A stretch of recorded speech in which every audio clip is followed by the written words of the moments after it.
Imagine being born into a world where fear rules everything you do, where danger lurks around every corner, and survival means becoming tougher, sharper, and smarter than the world trying to crush you. Now imagine turning that fear, the very thing that paralyzes most people, into your greatest source of power. That is the story of 50 Cent.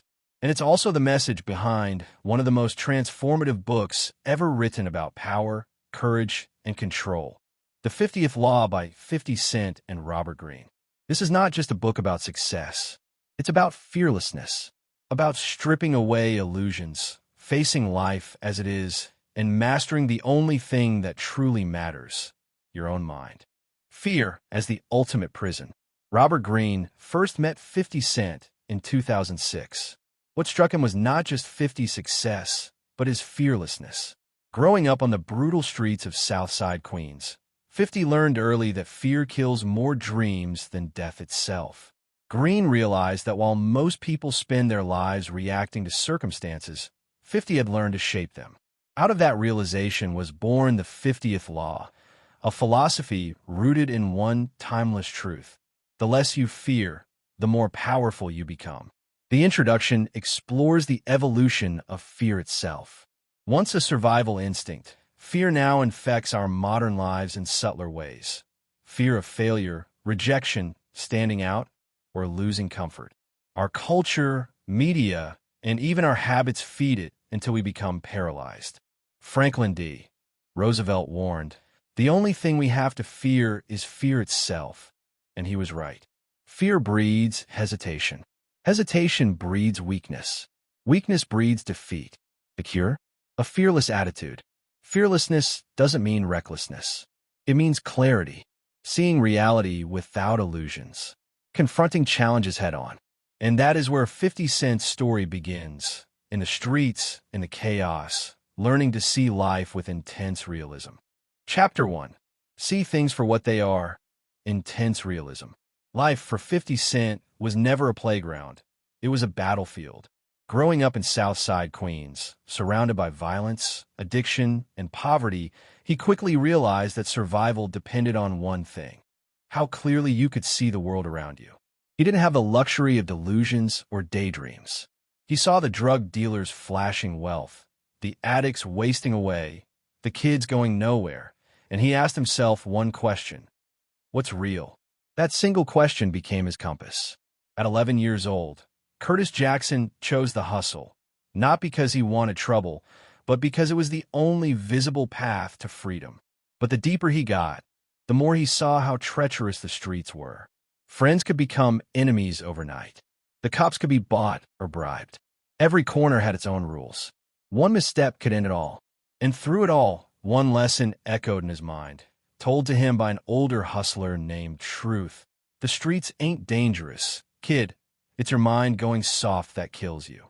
From that day, 50 trained himself to see reality, not fantasy. He stopped expecting fairness, stopped pretending people were honest, and started reading them, watching body language, listening to tone, noticing inconsistencies. He learned to see through lies before they could trap him. It wasn't cynicism, it was survival. That same mindset followed him into the music industry years later. The suits and executives wore expensive smiles, but behind those smiles, 50 saw the same manipulation he'd known from the block. Only now, the weapons were contracts and politics instead of guns. The first law of power he learned was simple but brutal: face reality head-on. Never wish the world were easier. Learn the rules of the game and master them. When you look at life through clear eyes, even your enemies become predictable. Fear thrives on illusions. Kill the illusions, and fear dies with them. True power belongs to the realist. Chapter 2. Make everything your own. Self-Reliance. After a brief stint in a rehab facility as a teenager, 50 had time to think. For the first time, he wasn't surrounded by noise or chaos, just silence and his own thoughts. And in that silence, one truth became clear: dependence is weakness. He remembered being a kid with no father, losing his mother to violence, and realizing no one was coming to save him. Every bit of progress he'd ever made came from himself, his will, his hustle, his grind. When he got out, he went back to the streets, working for a friend who ran a small operation. But the moment he started bagging drugs for someone else, he felt it, the same suffocating feeling as being in a cage. He was working for another man's dream. His time wasn't his own. That day, he swore he'd never again let anyone own his labor, his ideas, or his freedom. Self-reliance became his religion. When he entered music, that same mindset ruled his decisions. He refused to be molded into what labels wanted. He owned his masters, his brand, his style. He didn't chase validation. He built his own value. And when the business evolved, he adapted faster than anyone, branching into film, fashion, and investments, all under his own name. The second law is clear. Ownership equals freedom. Working for others might feel safe, but it's a slow death.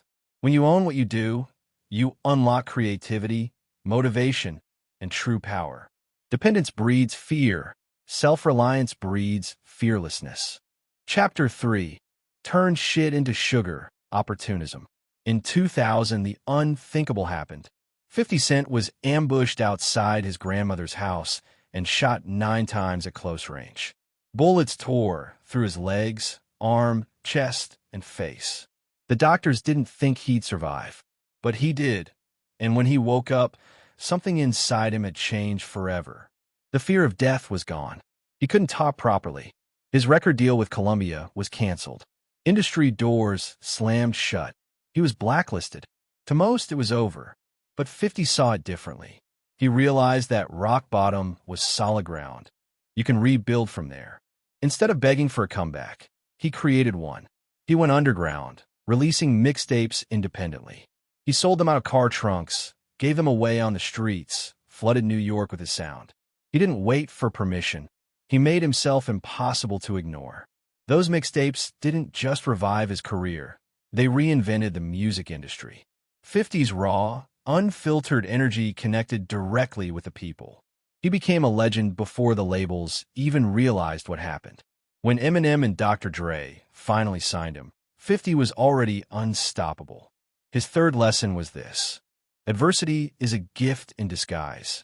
The world will throw dirt at you. Your job is to grow flowers out of it.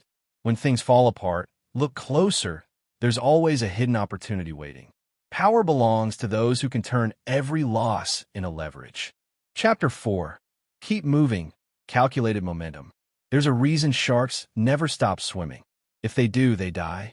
50 Cent understood that same principle applies to life. When you stop moving, you start decaying. After his shooting, instead of retreating, he accelerated. Music, business, film. He kept expanding, learning, acting. Every day was a move forward. But his movement wasn't reckless. It was calculated momentum. He knew when to strike, when to adapt, when to pivot.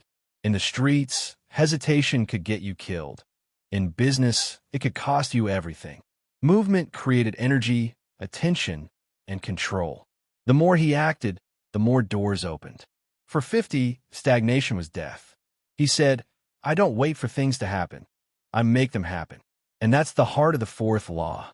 Keep moving. Don't wait for the perfect time or perfect plan. Progress creates its own perfection. The world rewards those who act. Chapter 5. Know when to be bad. Aggression. In the jungle, even lions must roar. 50 Cent learned that kindness has its place, but power demands assertiveness. Growing up, he saw how fear invited predators. On the streets, hesitation was an invitation to be taken advantage of. So he learned to meet aggression with precision, to strike when necessary, and to never let anyone dictate his moves. But aggression doesn't always mean violence. It's energy directed with intention. In the corporate world, 50 applied the same principles. When others hesitated, he advanced. When others negotiated, he dominated. He understood that in business, as in war, sometimes the best defense is offense. Aggression, when rooted in awareness and control, keeps people alert to your strength. It's the signal that you won't be manipulated or intimidated. The fifth law is this: don't be afraid to be bad when it's required. The world respects power and punishes weakness. True fearlessness means having the courage to play rough when the game demands it. Chapter 6. Lead from the front, authority. True leadership isn't about barking orders or hiding behind title. It's about setting the pace, showing courage when others hesitate, and embodying the strength you expect from your team. 50 Cent learned this principle long before the boardrooms and record labels, back in Southside Queens, where leadership meant survival. The hustlers who lasted weren't the loudest or the most violent. They were the ones who commanded respect by example. When 50 moved into the music business, he noticed how executives and artists often depended on image rather than substance. They wanted to look powerful. But 50 had learned that power isn't what you project, it's what you prove. He led by working harder than anyone around him. He showed up early, made decisions quickly, and never asked someone to do something he wouldn't do himself. His confidence was contagious. People followed him not out of fear, but out of belief. Leadership, for 50, was about owning the moment. He didn't wait for validation from the industry.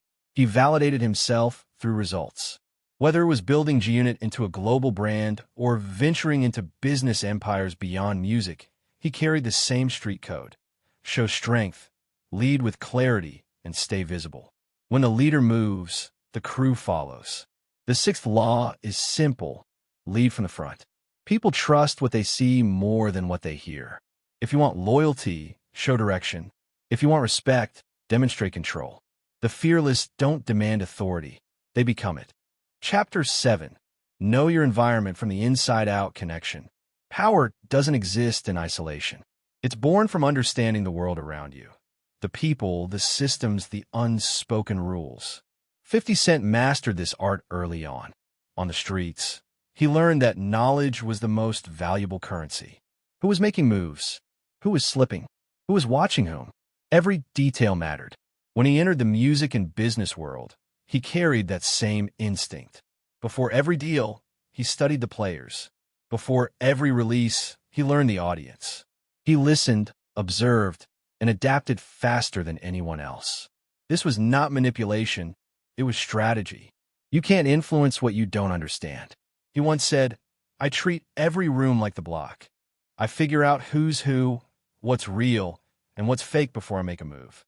That ability to connect with people at every level, executives, fans, street hustlers, and politicians, gave him an edge no education could provide. The seventh law reminds us, know your environment better than anyone. Knowledge is power only when it's applied with awareness. The more you understand your surroundings, the more effectively you can shape them. The world rewards those who pay attention. Chapter 8. Respect the process. Mastery. In a culture obsessed with instant success, 50 Cent understood something deeper. Greatness takes time. As a young hustler, he didn't become a leader overnight. He studied every move, learned from mistakes, and sharpened his instincts through repetition. When he transitioned into music, he brought that same patience and discipline. Early in his career, he spent years writing, recording, and refining his craft before the world ever heard "Get Rich or Die Trying." He treated every verse like training, every failure like feedback. Even after global fame, he kept learning, studying film production, business models, and new technologies. While others chased trends, he built foundations. Robert Greene emphasized this in the book. Mastery comes only when you fall in love with the process, not just the outcome. Most people quit because they expect quick results. The fearless persist because they know the grind is the glory. Like a blacksmith forging steel, you must endure heat and pressure to become unbreakable. The eighth law is this: respect the process. Success without mastery is fragile. But when you devote yourself to learning, patience, and consistency, you build a kind of power that can't be taken away. Every expert was once an amateur who refused to quit. Chapter 9. Push beyond your limits. Self-belief. When 50 Cent was lying in a hospital bed with 9 bullet wounds, most would have accepted defeat. But 50 saw something else, a test. He'd already faced death and survived. That realization stripped him of fear forever. If I can live through that, he said, what else can stop me? Self-belief, to him, wasn't about arrogance. It was about certainty. It was knowing that no matter what came next, failure, rejection, betrayal, he had the strength to endure and adapt. Every time life tested him, he responded by pushing further. When labels blacklisted him, he went independent. When critics doubted him, he outworked them. His belief in himself became his armor. Greene explains that most people operate within self-imposed limits. They underestimate their capacity for change.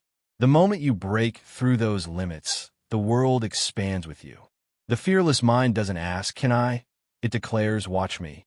The ninth law teaches, faith in yourself is the ultimate weapon. Talent fades, trends shift, allies come and go, but inner belief endures. When you bet on yourself, you never lose, because even setbacks become fuel. Chapter 10. Confront your mortality, the Sublime. The final law brings everything full circle. Fear, at its core, comes from denial of death, the belief that we have endless time to waste, endless chances to try. But when you truly face your mortality, life becomes sharper, more urgent, more meaningful. After being shot, 50 Cent no longer saw time as infinite. He operated as if every day might be his last, and that urgency gave him an advantage. While others hesitated, he acted. While others wasted months planning, he executed. He realized that death wasn't the enemy. Fear of death was. By confronting the inevitable, he found freedom. He stopped pretending there was a right time to take risks. He stopped caring about judgment or failure. Once you stop fearing the end, you start living fully in the now. That's the state the Stoics called the Sublime, where life and death coexist, giving every action weight and purpose. The 10th and final law is profound. Confront your mortality. Remember that your time is limited, and let that truth ignite your courage. Live with urgency, create with fire, and leave behind something that outlives you. The fearless understand that death is not the end. It's the reason to live boldly. The 50th law, fear nothing. Every lesson in this book points to one ultimate law: fear nothing. The less you fear, the more power you hold. Over yourself, over others, over circumstance. 50 Cent isn't just a rapper or businessman. He's a symbol of transformation, proof that anyone, from any beginning, can turn fear into fuel and control their destiny. The world belongs to those who act, who see clearly, who refuse to be ruled by fear. The 50th law isn't just a philosophy, it's a way of life. And the choice, as always, is yours.